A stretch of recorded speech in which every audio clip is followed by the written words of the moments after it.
Testing. 1 million, 2 million, 3 million. That's working. Okay.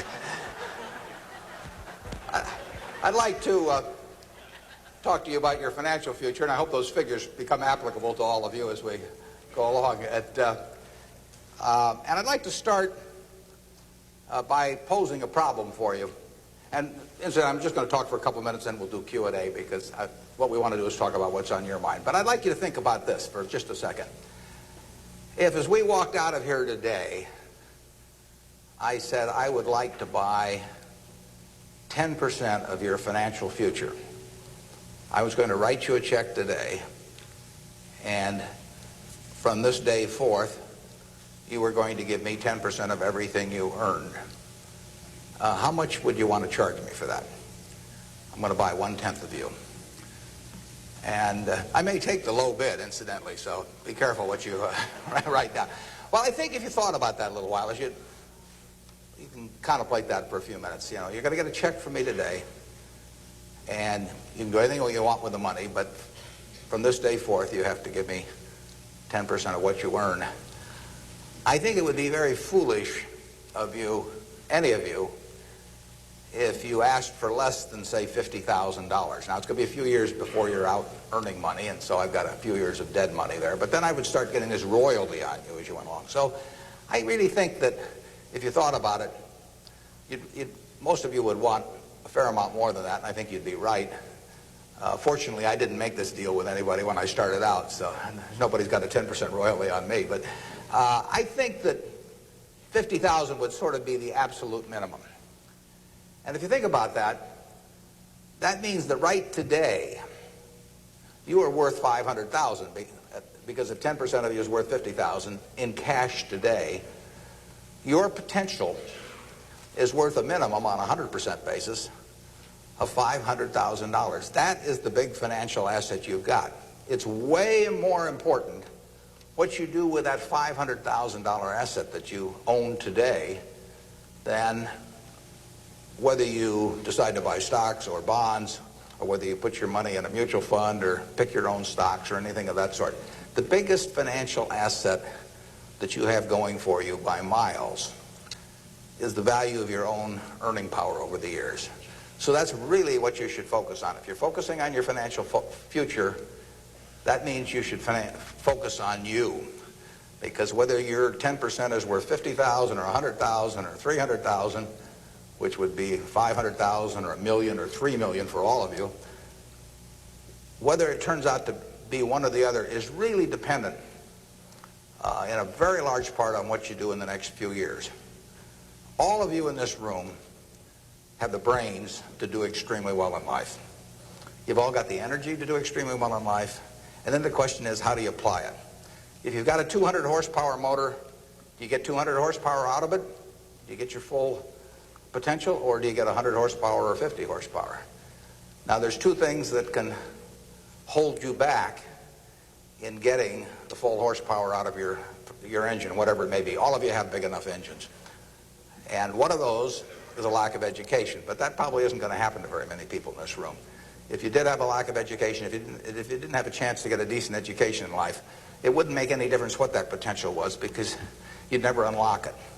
But the second most important thing, and equally as important, is in terms of the habits that you develop, in terms of what you do with yourself.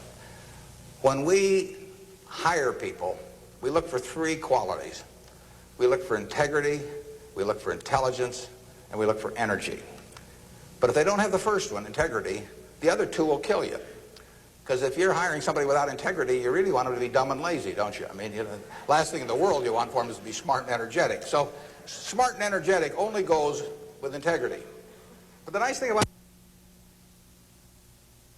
you make your own decision on that. You can't change your IQ or how far you can throw a football or how high you can jump or the color of your hair very easily. But you can elect to have integrity that matches anybody else's. And if you match that with intelligence, which you have, and energy, which you have, you will get an extraordinary result, and you'd be very foolish to sell me 10% of yourself for $50,000. On the other hand, if you don't match it with that, your potential will, in a significant part, go unused.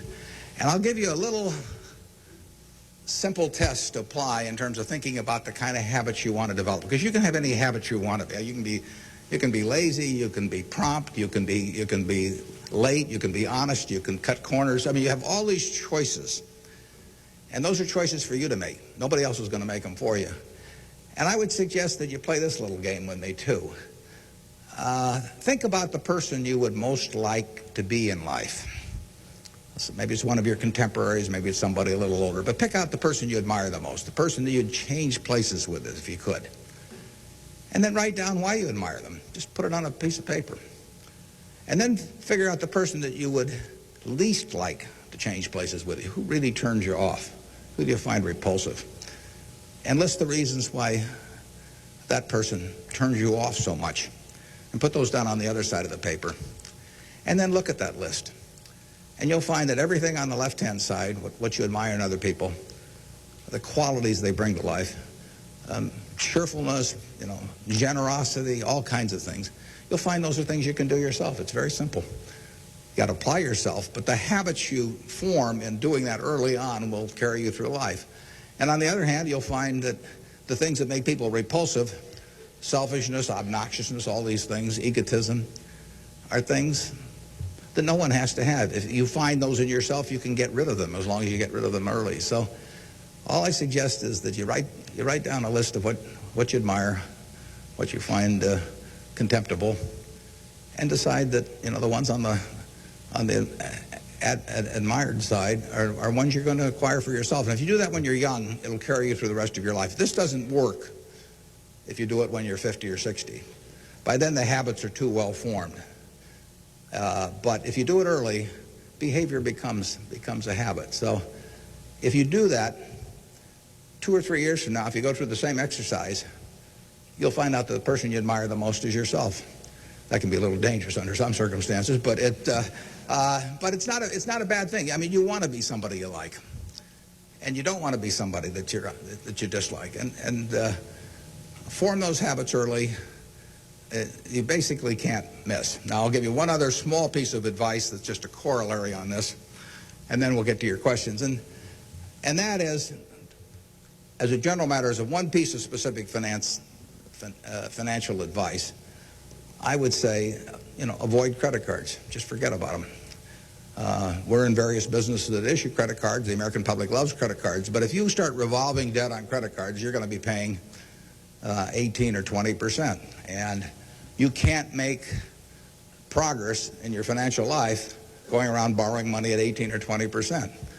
You can make a lot of money by lending it out at 18 or 20% over time. If you can find anybody that's good that will borrow from you. But you don't want to be on the side of the equation that's always behind in life.